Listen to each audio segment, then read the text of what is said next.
स्नान और नहाने में अंतर। एक बार देवी सत्यभामा ने देवी रुक्मिणी से पूछा कि दीदी, क्या आपको मालूम है कि श्री कृष्ण जी बार बार द्रौपदी से मिलने क्यों जाते हैं? कोई अपनी बहन के घर बार बार मिलने थोड़ी ना जाता है। मुझे तो लगता है कुछ गड़बड़ है। ऐसा क्या है जो बार बार द्रौपदी के घर जाते हैं? तो देवी रुक्मिणी ने कहा कि बेकार की बातें मत करो, ये बहन भाई का पवित्र संबंध है। जाओ, जाकर अपना काम करो। ठाकुर जी सब समझ गए और कहीं जाने लगे तो देवी सत्यभामा ने पूछा कि प्रभु, आप कहाँ जा रहे हो? ठाकुर जी ने कहा कि मैं द्रौपदी के घर जा रहा हूँ। अब तो सत्यभामा जी और भी बेचैन हो गई और तुरंत देवी रुक्मिणी से बोली कि देखो दीदी, फिर वहीं द्रौपदी के घर जा रहे हैं। कृष्ण जी ने कहा कि क्या तुम भी हमारे साथ चलोगी? तो सत्यभामा जी फौरन तैयार हो गई और देवी रुक्मिणी से बोली कि दीदी, आप भी मेरे साथ चलो और द्रौपदी को ऐसा मज़ा चखाएंगे कि वो जीवन भर याद रखेगी। देवी रुक्मिणी भी तैयार हो गई।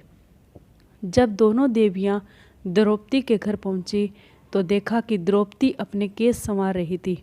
जब द्रौपदी केस संवार रही थी तो भगवान श्री कृष्ण ने पूछा कि द्रौपदी क्या कर रही हो? तो द्रौपदी बोली कि भैया, केस संवार के अभी आई। तो भगवान बोले कि तुम काहे को केस संवार रही हो? तुम्हारी तो दो दो भाभी आई है, ये तुम्हारी केस संवारेगी। फिर कृष्ण जी ने देवी सत्यभामा से कहा कि तुम जाओ और द्रौपदी के सिर में तेल लगाओ, और देवी रुक्मिणी, तुम जाकर द्रौपदी की चोटी करो। सत्यभामा जी ने रुक्मिणी जी से कहा कि बड़ा अच्छा मौका मिला है, ऐसा तेल लगाऊंगी कि इसकी खोपड़ी के एक एक बाल तोड़ के रख दूंगी। और जैसे ही सत्यभामा जी ने द्रौपदी के सिर में तेल लगाना शुरू किया और एक बाल को तोड़ा तो बाल तोड़ते ही आवाज़ आई, हे कृष्ण। फिर दूसरा बाल तोड़ा, फिर आवाज़ आई कि हे कृष्ण। सत्यभामा जी को समझ नहीं आया और देवी रुक्मिणी से पूछा कि दीदी, आखिर ऐसी क्या बात है जो द्रौपदी के मस्तक से जो भी बाल तोड़ती हूँ, कृष्ण का नाम क्यों निकल कर आता है? रुक्मिणी जी बोली कि मैं तो नहीं जानती। पीछे से भगवान बोले कि देवी सत्यभामा, तुम देवी रुक्मिणी से पूछ रही थी कि मैं दौड़ दौड़ कर इस द्रौपदी के घर क्यों जाता हूँ, क्योंकि पूरे भूमंडल पर, पूरी पृथ्वी पर कोई संत, कोई साधु, कोई सन्यासी, कोई तपस्वी, कोई साधक, कोई भी उपासक ऐसा नहीं है जिसने एक दिन में 3.5 करोड़ बार मेरा नाम लिया हो।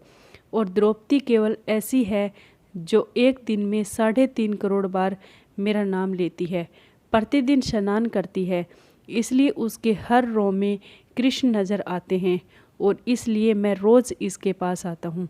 इसे कहते हैं स्नान, जो द्रौपदी प्रतिदिन करती है।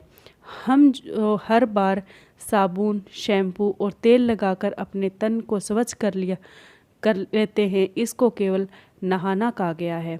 स्नान का मतलब है हमारे शरीर में 3.5 करोड़ रोम छिद्र हैं। जब नारायण से पूछा गया कि ये 3.5 करोड़ रोम छिद्र कर्मों दिए गए तो नारायण ने कहा कि जब मनुष्य 3.5 करोड़ बार भगवान का नाम ले लेता है तब जीवन में एक बार उसका स्नान हो पाता है। इसको कहते हैं स्नान। जय जय श्री राधे कृष्ण जी।